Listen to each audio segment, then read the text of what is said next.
Um problema de saúde pública. A Organização Mundial da Saúde classificou a dengue como uma das 10 grandes ameaças de 2019. No Brasil, os casos de dengue aumentaram 150% nesse ano em relação ao ano passado. Quais os estudos mais recentes sobre o mosquito transmissor? Como controlar os focos? O que cada um de nós pode fazer para evitar que a dengue se espalhe? O Outros Olhares de hoje fala sobre o Aedes aegypti. Fique com a gente, estamos no ar.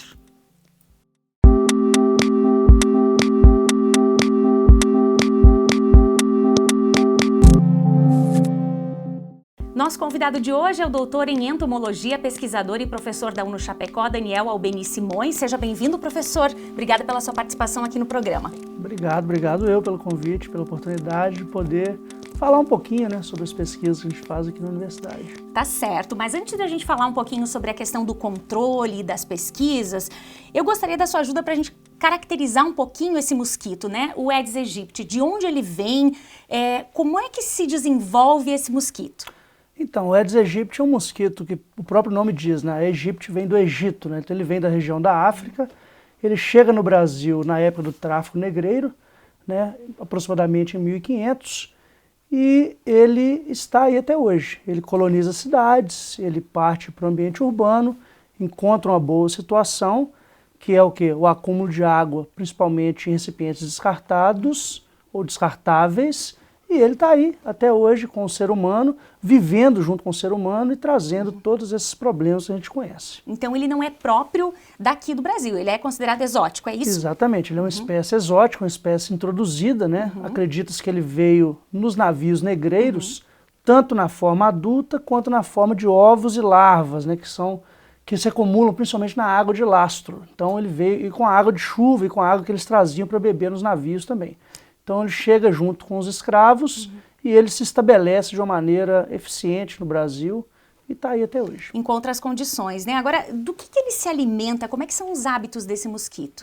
Então, tanto o macho quanto a fêmea, eles se alimentam de hidratos de carbono, de néctares, Então eles vão visitar flores, eles vão comer restos de frutos, açúcares que a gente deixa dentro das casas.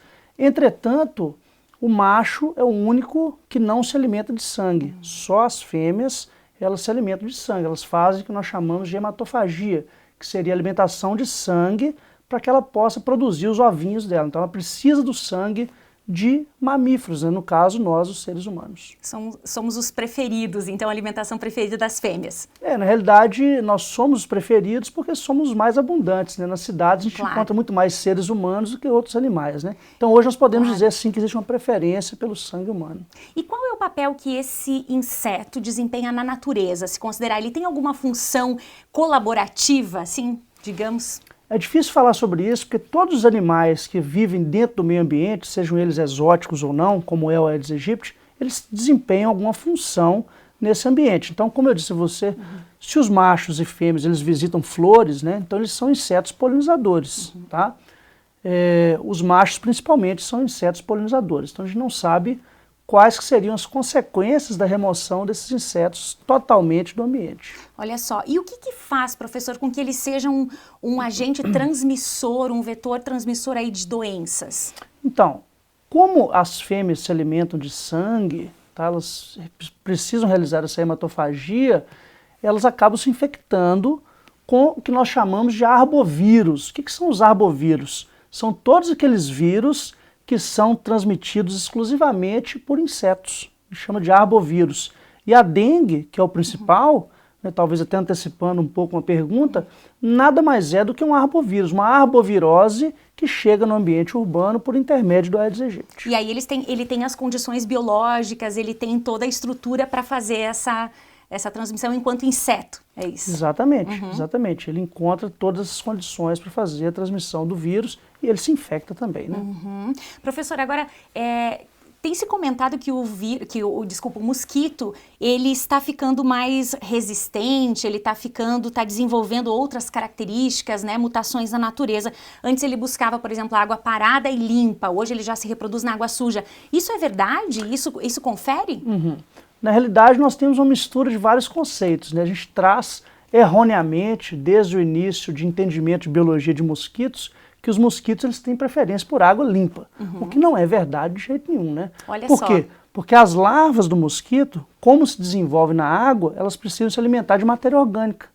Então uma água que está totalmente ausente de matéria orgânica, ela não transmite nutrientes para aquelas larvas. Então assim, e os nossos estudos, até aqui na universidade mesmo, a gente faz alguns estudos na cidade que mostram, né, teve até um artigo que saiu publicado recentemente, que mostra que as fêmeas do Aedes aegypti, elas preferem colocar ovos em água que tenha mais matéria orgânica, não uma água limpa, como a gente pensava anteriormente. Olha só. Então, todo esse conhecimento sobre a biologia do Aedes aegypti é muito incipiente ainda no Brasil. A gente vem fazendo muita pesquisa nessa área, para demonstrar como que o bicho, como que o inseto, ele se comporta no ambiente natural. É fundamental entender esse relacionamento biológico do inseto com o ambiente natural. Agora, em água corrente ele não vai estar. Isso é um fato também. Os mosquitos da espécie do Aedes aegypti, eles não têm condição de viver na água corrente. Por quê? Porque as larvas, elas não têm onde se agarrar, elas precisam estar na água totalmente parada para elas poderem desempenhar as funções delas. Se você coloca na água corrente, ela não tem adaptações morfológicas para ficar parada ali, ela vai acabar sendo arrastada pela correnteza. Então, assim, com 100% de certeza, outros mosquitos podem até se desenvolver em riachos, tá? Mas o Aedes aegypti ele nunca vai se desenvolver numa água que não for totalmente parada. Certo. E em relação aos criadouros, aonde que o mosquito encontra condições mais favoráveis para a reprodução? Então, na cidade nós temos uma vasta quantidade de criadouros. Nós temos desde as caixas d'água, tá? Principalmente aquelas que estão escondidas ali no telhado das casas, né, que a gente não consegue ver. A gente tem as piscinas que estão sem produtos químicos, né, não estão tratados, as calhas principalmente entupidas, mas além disso nós temos uma plenitude de recipientes descartáveis ou descartados que nós não encontramos, que ficam nos pátios, nos lotes vagos, né, nos terrenos baldios. Tudo isso, todo e qualquer recipiente plástico ou não plástico que possa acumular água, ele vai servir como um criadouro para o mosquito. Pode ser uma pocinha d'água pequenininha, por exemplo, a tampinha da garrafa vale como exemplo. Exatamente, pode ser uma tampinha de garrafa, tá? Pode ser um copinho de café plástico, desde que ele acumule água e mantenha aquela água por mais de 7 dias, ele vai servir sim como um criadouro perfeito para o Aedes aegypti. Olha só, e os seus estudos, professor, eles se concentram na área do controle da larva do mosquito, né? O controle da disseminação dele. Que tipos de controles a gente conta hoje, né? Quais são? Hoje nós temos, no ambiente urbano, o controle do adulto, tá? Que seria o controle do mosquito que voa, né? Que seria realizado através da liberação de produtos químicos, né? Então tem vários produtos químicos que a gente pode citar, tá? Esses químicos, eles têm uma eficiência parcial, geralmente eles não matam todos os adultos, tá?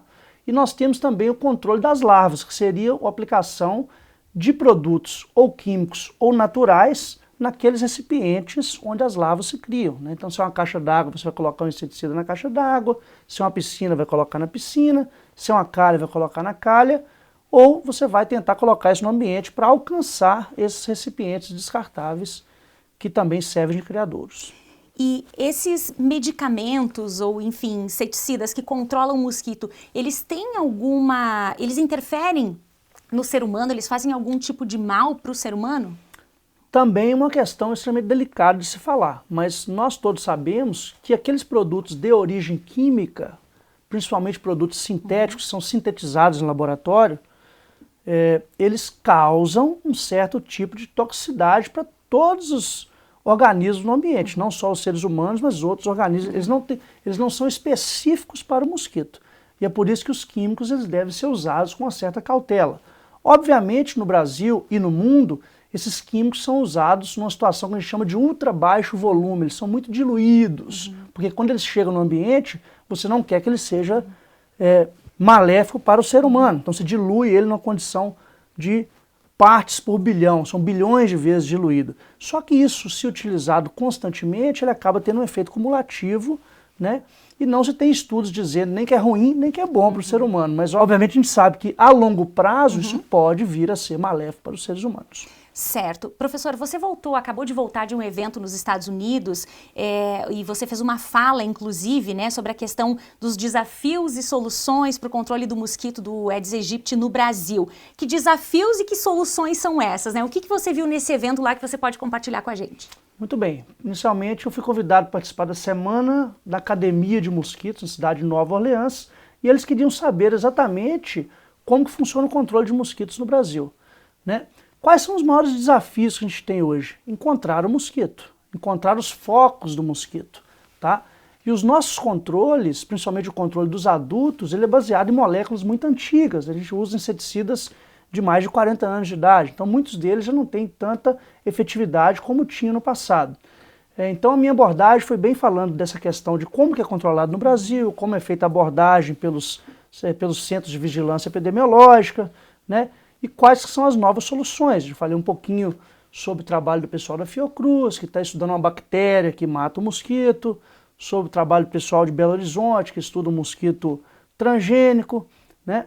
Então foi bem nesse sentido, de trazer quais são as novidades, quais são os desafios. Nos desafios, quais seriam os desafios do Brasil com relação ao controle de mosquitos? Primeiro, nós temos um período de verão muito longo, com muita chuva, então a gente tem muita oportunidade para o mosquito se criar, e a gente não tem um isolamento das residências. Então o mosquito ele entra e sai nas residências de acordo com o que ele quiser, né? A gente não tem, por exemplo, igual nos países da Europa e nos Estados Unidos, que tem as casas totalmente fechadas, com tela. Uma telinha. Então, assim, tem uma diferença grande entre o dentro de casa e o fora de casa. Então, os gringos, principalmente, eles não entendem isso, né? Então é interessante levar isso para eles e mostrar que aqui o mosquito que está dentro e fora ele é o mesmo, ele consegue entrar e sair o tempo todo. Olha então isso só. acaba sendo um agravante para nós em termos de controle de vetores e em termos de controle da doença, do vírus, né? No caso da dengue e outros também que nós temos no Brasil. Olha só, você comentava também em outro momento que a maior dificuldade, o maior desafio é chegar até o mosquito.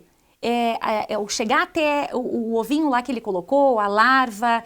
O que está impedindo para que a gente chegue até ele?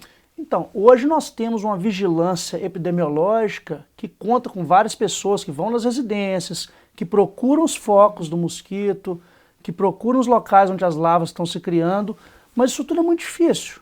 Por quê? Porque a gente não tem efetivo suficiente e a gente não consegue achar esses focos. E toda vez que a gente trabalha com inseticidas, principalmente aqueles que matam as larvas, qual que é a primeira intenção da gente? Fazer com que esse inseticida chegue até esses focos.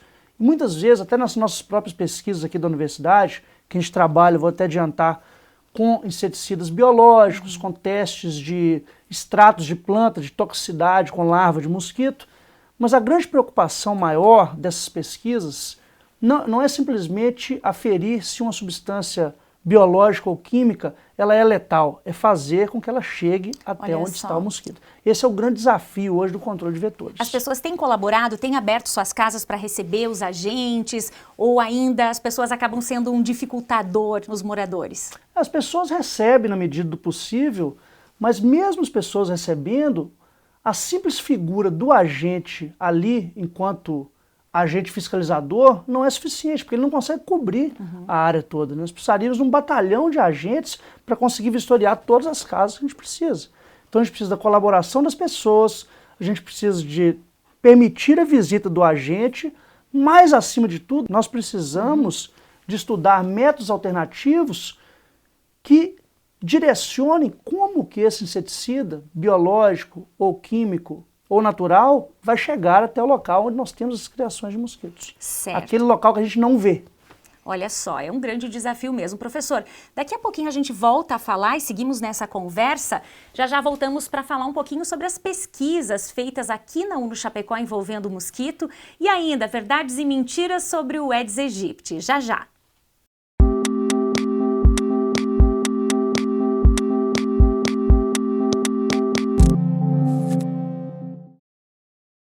O impossível precisa ser questionado.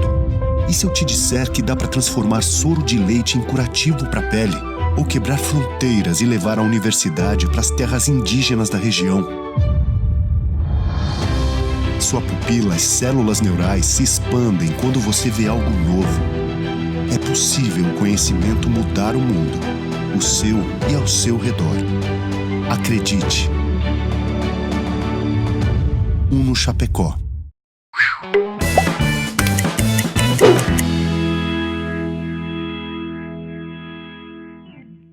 Uma pesquisa divulgada pelo IBGE em 2016 aponta que no Brasil existem 52 milhões de cachorros e 21 milhões de gatos. O estudo divulga ainda que 44% das famílias possuem ao menos um bichinho de estimação. Com o aumento do número de lares que consideram os pets como parte da família, novos serviços têm surgido para atender às demandas dessa população de quatro patas.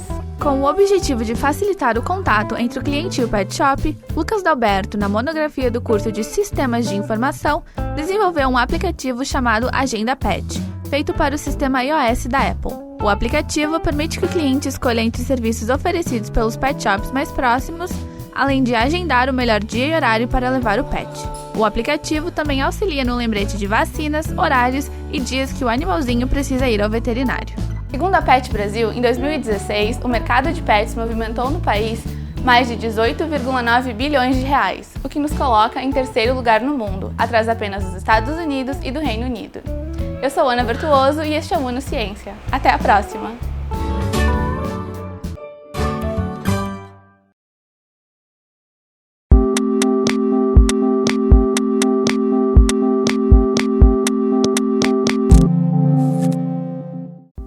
Estamos de volta com o Outros Olhares. Hoje o nosso assunto é o mosquito transmissor da dengue e de outras doenças, o Aedes aegypti.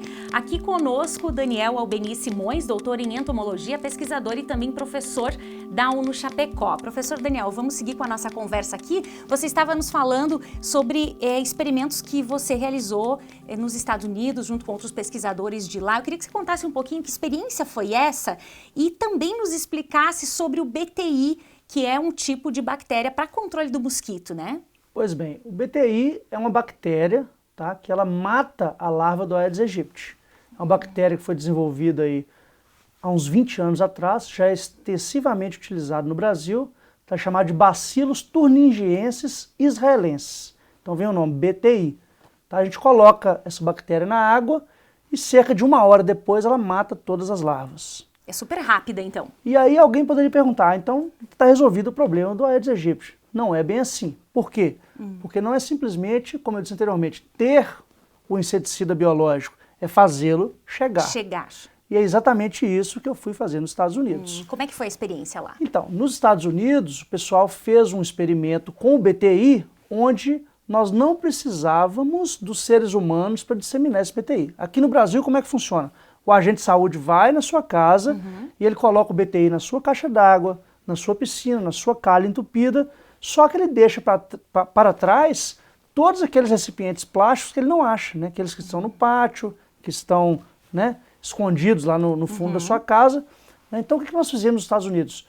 Nós desenvolvemos uma nova técnica para disseminação desse BTI. E como é que é? Usando que tipo de meios? Então, pode parecer até uma loucura, mas nós usamos um helicóptero, tá? Nós diluímos esse BTI já na água e esse helicóptero aplicou um spray em 2 bairros da cidade. Como se fosse uma pulverização, algo assim? Uma pulverização. Qual que era o nosso objetivo? Fazer com que esse BTI, por si só, sem precisar do ser humano, chegasse até aqueles recipientes plásticos que nós espalhamos previamente no quintal das casas. Olha só. Depois nós recolhemos esses recipientes plásticos, trouxemos de volta para o laboratório e fizemos um teste de mortalidade. E aí? Enchemos eles com água, o BTI se acumulou na parede dos recipientes plásticos, enchemos com água e colocamos as larvas do mosquito, do Aedes aegypti. 24 horas depois, nós fomos lá e observamos quantas larvas vivas teríamos. E nossa imensa surpresa foi que o BTI matou todas as larvas. Olha só, então foi super eficiente essa aplicação. Agora, professor, vamos imaginar essa situação aqui na nossa cidade, né? Eu estou na minha casa com a minha família e de repente passa um helicóptero, um avião pulverizando uma medicação que de repente eu não sei o que é. As pessoas não podem se assustar num primeiro momento? Ou achar que talvez essa bactéria possa fazer mal para si? É uma excelente pergunta, né? É exatamente isso. A gente tem que acordar, na realidade, esse tipo de experimento com a sociedade, né? Ótimo. Como que você faz isso? Explicando do que se trata, explicando que é um inseticida biológico, tá? Não é químico, que já é utilizado há mais de 20 anos, e trazer esse tipo de informação para a população. Mas, tirando esses empecilhos, o inseticida liberado de helicóptero ele funciona maravilhosamente bem. Olha só, mas imagino que tenha um custo alto esse BTI também. Ele está à disposição hoje para as pessoas poderem adquirir no mercado, enfim, ou ele ainda é de controle, ele é restrito a algum uso? Não, existe um laboratório americano que vende o BTI, ele não está acessível para a pessoa porque ele é caro, ele é para pesquisa, ele é comprado por agentes de controle, por prefeituras, pelo município, pelas universidades, ele é caro para o consumidor final, com certeza, mas ele é extremamente eficiente. Eficiente. E o que teria que ser feito, professor, para que essa solução pudesse chegar aqui para a nossa região também? É possível trazer para cá? Na realidade, agora começa uma segunda etapa de todo o experimento, que é aventar a possibilidade de se usar essa técnica aqui no Brasil, começando por Chapecó, obviamente, conduzido pela nossa universidade, pelo nosso grupo de pesquisa, né, pelo nosso laboratório de entomologia ecológica, mas, obviamente, a gente precisa de buscar parcerias, a gente precisa buscar recursos, né, principalmente recursos do governo federal, para fomentar qualquer possibilidade de início de uma pesquisa dessa natureza. Mas, de certa forma, simplesmente se apropriar dessa nova técnica e poder trazê-la para o Brasil, para a ciência, já é um conhecimento adquirido extremamente relevante. Olha só, a gente vai ficar na torcida aqui também para que chegue rápido essa solução, para que se encontre, porque a gente vê os números bem preocupantes, né, professor? Aqui, por exemplo, a gente pegou uns números aqui da DIV, que é a Divisão de Vigilância Epidemiológica de Santa Catarina, dizendo que em Chapecó os focos do mosquito até agora, metade do ano, já eram maiores do que o ano passado todo. Teve alguma condição que fez com que o mosquito se proliferasse mais nesse ano do que no ano passado? O que acontece quando dá esse estouro, esse boom de focos do mosquito? Na realidade, é difícil prever esse tipo de flutuação populacional. Qualquer população natural, ela flutua ao longo do tempo, né? Geralmente, com os mosquitos, a gente prevê uma maior população quando você tem invernos que não são tão frios, quando você tem uma alta taxa de pluviosidade durante o inverno, né? Por quê? Tem que lembrar que os mosquitos eles passam o inverno mais na forma de ovos, que são depositados nesses recipientes, do que na forma de adultos. Os adultos eles morrem durante o inverno. Muitos deles morrem, porque um adulto vive em média 45 dias, 40 dias. Então eles morrem durante o período de inverno, mas o ovo ele fica lá, sem água, no potinho. Quando vem o próximo verão, esse ovo, a água enche o potinho, né, com o ovo eclode e dá início novamente ao ciclo. Então, esses aumentos populacionais eles se dão em função de vários fatores, né? Vários fatores. Olha só, não dá para apontar uma única causa, então. É difícil. Eu diria assim, o aumento populacional ele se dá em função da quantidade de ovos que ficaram para trás do verão passado, que a gente não conseguiu achar, né? Que a gente não conseguiu alcançar. E é por isso que eu falo que fazer o inseticida chegar, ele resolve muito a problemática da população de mosquitos. Com certeza. Agora, professor, eu queria que você falasse um pouquinho sobre as pesquisas realizadas aqui na UNO Chapecó. Tem um laboratório que você coordena as pesquisas aqui, que estuda a questão das larvas, dos ovos, desse comportamento inicial do mosquito, né? Como é que funciona a pesquisa aqui na UNO? Então, hoje nós temos um laboratório de entomologia ecológica, que fica aqui na universidade, em parceria com o Laboratório de Tecnologias Ambientais, que é coordenado pelo professor Jaci Dalmagro, tá, que é meu colaborador aqui nas pesquisas. E hoje o que a gente faz? A gente tem uma criação de mosquitos, de insetos, né, dentro do laboratório, que fornece para nós tanto larvas, quanto ovos, quanto insetos adultos, para fazer os testes. Esses testes, ou esses animais, eles fomentam as pesquisas de vários estudantes, tá, do Programa de Pós-Graduação em Ciências Ambientais, mestrado e doutorado, do Programa de Pós-Graduação em Saúde, também mestrado e doutorado. E o que nós fazemos lá no laboratório hoje? Hoje nós trabalhamos exclusivamente com bioprospecção, com teste de inseticidas biológicos, tá? Principalmente extratos de planta, óleos essenciais, tá? Nós trabalhamos também com efeito de predadores naturais das larvas de Aedes aegypti. Tudo isso para desenvolver novas ferramentas de combate ao mosquito, mas sempre focando no estágio larval, em combate de larvas, naqueles indivíduos que vivem dentro do ambiente aquático, tá? E sempre com a preocupação de entender que, além de produzir um inseticida natural, nós precisamos de desenvolver mecanismos para fazê-lo chegar até o ambiente. Então esse seria o pulo do gato das nossas pesquisas, não simplesmente pensar numa coisa que todo mundo faz. A gente sempre quer pensar, que a gente chama fora da caixinha, né? Fora da caixa, ter um pensamento à frente de como disseminar esse inseticida no ambiente. Olha só, mas a gente fica muito feliz quando a gente vê essa aproximação da ciência com realmente os problemas da sociedade, né? Porque uma das propostas da universidade é desenvolver conhecimento para resolver os problemas da sociedade. A gente fica muito feliz quando a gente vê isso acontecendo e é o que você está nos trazendo aqui. Exato. Professor, agora, a gente está falando de um conhecimento mais avançado, de pesquisas mais avançadas, mas nos parece que as dúvidas das pessoas ainda são muito básicas. Eu tenho muitas dúvidas, imagino que quem está nos acompanhando em casa também tem dúvidas, às vezes, muito, muito simples. E eu gostaria que você nos ajudasse aqui a esclarecer algumas dúvidas sobre o Aedes aegypti, pode ser? Sim. Sobre a dengue como um todo também. Então a gente vai fazer uma espécie aqui de mito ou verdade. Quem prestou atenção no programa aqui em muita coisa que o professor falou já vai saber a resposta, mas eu acho que é importante a gente falar aqui, você nos esclarecer se é verdade, se é mentira e uma explicação rápida do porquê. Pode ser? Perfeito. Vamos lá para a primeira afirmação, então. Só a fêmea transmite o vírus da dengue. Verdade, só a fêmea se alimenta de sangue, só a fêmea se infecta com o vírus e só a fêmea transmite o vírus. O vírus mora no mosquito. Mentira, o vírus ele está presente no ser humano, o mosquito se infecta com o vírus e transmite a um outro ser humano. Certo, vamos lá para a próxima. Uma pessoa pode passar para outra o vírus da dengue. Mentira, o mosquito ele serve como veículo, né? Como eu disse anteriormente, o mosquito precisa se infectar e transmitir esse vírus para a próxima pessoa. O mosquito prefere o dia do que a noite. O Aedes aegypti é um mosquito diurno, mas nós podemos dizer que os mosquitos, de uma maneira geral, inclusive o Aedes aegypti, preferem os horários crepusculares, que seriam as primeiras horas da manhã e as últimas horas do dia. Muito bem. Quando se tem ovos do mosquito em algum lugar, em um recipiente e a água acaba, é verdade que os ovos morrem? Não é verdade, é mentira. Os ovos eles não morrem, eles ficam ali viáveis, tá? Eles resistem à perda de água, à dessecação, por um período de até 1 ano. Até 1 ano. E é por isso que o Aedes aegypti consegue se alastrar por todo o país. Os ovos eles podem viajar em recipientes plásticos, em pneus, em tudo que é transportado com o ovo que a gente não vê. Os mosquitos machos também picam as pessoas.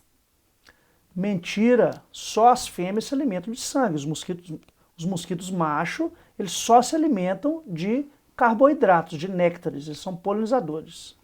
Todo mundo que for picado pelo Aedes aegypti vai ter dengue. Também é mentira. Na grande maioria das vezes as pessoas não contraem doença nenhuma porque o mosquito não está infectado. Tá? Então, seria a minoria das pessoas estarão com dengue, não a maioria. Para evitar a dengue, basta usar repelente. Mentira.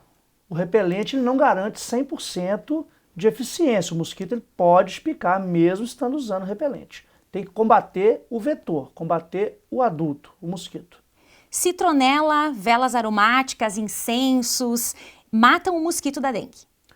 Não, mentira. Citronela, velas aromáticas, incenso são substâncias repelentes. Elas vão simplesmente fazer com que o mosquito não esteja naquele ambiente por um determinado período de tempo. O diagnóstico da doença da dengue é dado a partir de um exame de sangue. Verdade, o diagnóstico clínico ele é feito através de um exame de sangue, mas você tem também o diagnóstico que pode ser baseado nas alterações clínicas que você teve. 100% de certeza, exame de sangue.